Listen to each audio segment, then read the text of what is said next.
Welcome back जनाब। Pakistani cricket की बेहतरी का ग्रैंड डायलॉग आज होगा। कनेक्शन कैंप के दौरान मुल्क की पुरानी शान और शौकत वापस लाने के तरीकों पर गौर होगा। चेयरमैन पीसीबी की जेर सरबराही ये इजलास होगा। Head coaches Jason Gillespie, Gary Kristen शरीक होंगे और मुस्तकबिल की मनसूबाबंदी के लिए मुलाकात करेंगे, जबकि सिलेक्टर्स से मिलकर टेस्ट स्क्वाड को हतमी शक्ल देंगे। कौन से अहम फैसले होने जा रहे हैं, है ना, इस हवाले से हम मजीद हमने आगाज में भी बात की थी। हमने कहा जरा एक्सपर्ट्स का तज्जिया ले लिया जाए और उनसे पूछा जाए कि क्या सूरत हाल बन रही है। मोहम्मद यूसुफ अंजुम साहब स्पोर्ट्स एनालिस्ट हमारे साथ मौजूद हैं। अस्सलाम वालेकुम यूसुफ, आप कैसे हैं? आप? वालेकुम अस्सलाम, बिल्कुल ठीक ठाक, आप लोग सुनाएं? अल्हम्दुलिल्लाह। अच्छा, ये जो ग्रैंड डायलॉग चलने लगा है, क्या खबरें इस हवाले से आपके पास? कौन कौन से इकदाम जो हैं बहाली के, उनके ऊपर बातचीत होने जा रही है? ना, जब से चेयरमैन पीसीबी मोहसिन नकवी ने अपना जिम्मेदारियाँ संभाली हैं तो मीटिंग्स पर उनका ज़्यादा जोर है। हर बार आपको याद होगा कि 1 महीने के बाद कोई ना कोई मीटिंग्स होती है। कभी सबक टेस्ट की आवरत के लिए बुलाया जाता है, कभी कोचेज के साथ बातचीत होती है, कभी सिलेक्ट को बिठाया जाता है।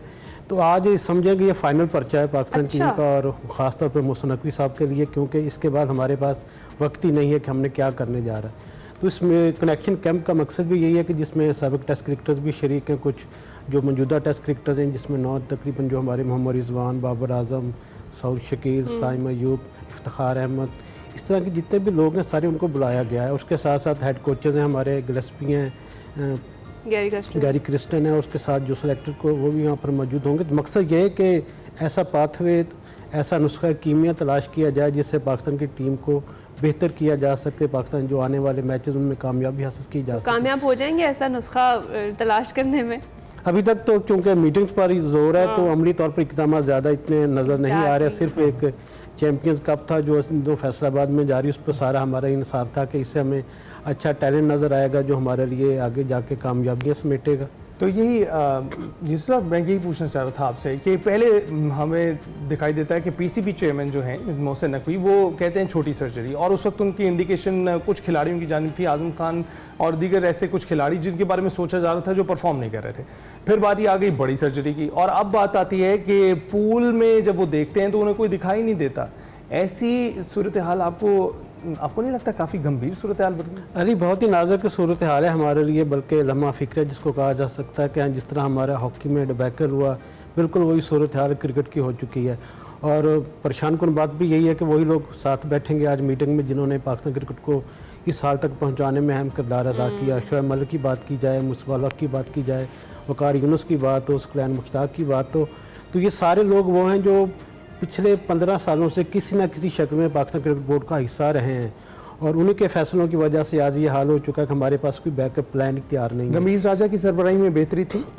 रमीज़ राजा ने अपने तौर पे कुछ करने की कोशिश की, लेकिन वो वन मैन शो था, वो दूसरों की सुनते ही नहीं थे। वो समझते कि मैं ही अकेले कुल जो मैं फैसले करूँगा वो पाकिस्तान क्रिकेट की बेहतरी के लिए टीम तो परफॉर्म कर रही थी। टीम की परफॉर्मेंस आप पैचेस में आप देख सकते हैं, कुछ अरसा परफॉर्मेंस का म्यार बेहतर रहा, लेकिन असल सूरत हाल ये कि आपने जो बैकअप प्लेयर्स हैं वो अपने तैयार ही नहीं किए हैं। एक्सपोज हो गया, सारा हमारा सिस्टम एक्सपोज हो चुका है। डोमेस्टिक के हमारे से शहनशाह अफरीदी को आप बाहर बिठा दें, बाबर आजम को आप बाहर बिठा दें, मोहम्मद रिजवान को आप बाहर बिठा, उसके बाद आप देखें हमारे पास कोई भी ऐसा नौजवान नहीं है जिसको हम कह सकेंगे ये इनकी जगह आने वाले वक्तों में ले सकता है। यही आपसे पूछने जा रही थी। चैंपियंस ये जो वनडे कप है इससे बड़ी उम्मीदें थी, और जो चेयरमैन पीसीबी उन्होंने भी कहा कि यहाँ से नया टैलेंट निकलेगा, फिर हम उसे स्क्वाड में शामिल करेंगे। कौन कौन से ऐसे आपको लग रहे हैं प्लेयर्स जो वाकई टैलेंट है और अब वो स्क्वाड में उन्हें शामिल किया जाना चाहिए? ना, अभी तक जो जिसने सबसे ज़्यादा अच्छा हमें मुतासर किया वो कामरान गुलाम है, उसके साथ साथ मोहम्मद इरफान नियाजी जो पहले भी टीम का हिस्सा हैं।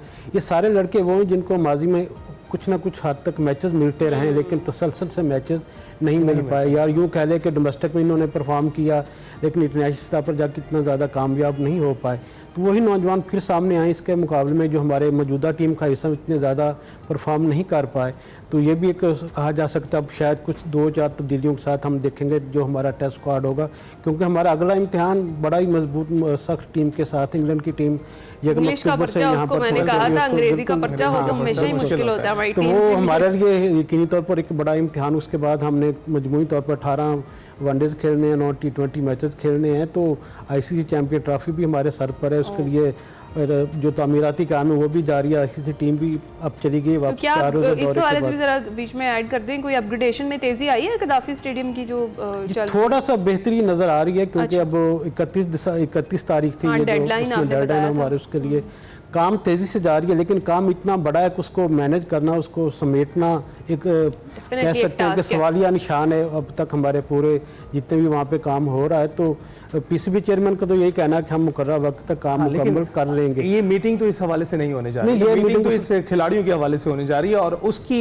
जो चैंपियंस आप ट्रॉफी की बात करें, चैंपियंस ट्रॉफी तो एक रिवायती तरीक़ेकार है जो हमेशा से टैलेंट ढूंढने के लिए था। फिर पीएसएल भी आ गया हमारे पास, उसमें भी जो लोग परफॉर्म कर रहे होते थे उससे भी पता चल जाता था कि कौमी टीम में कौन परफॉर्म कर सकता है।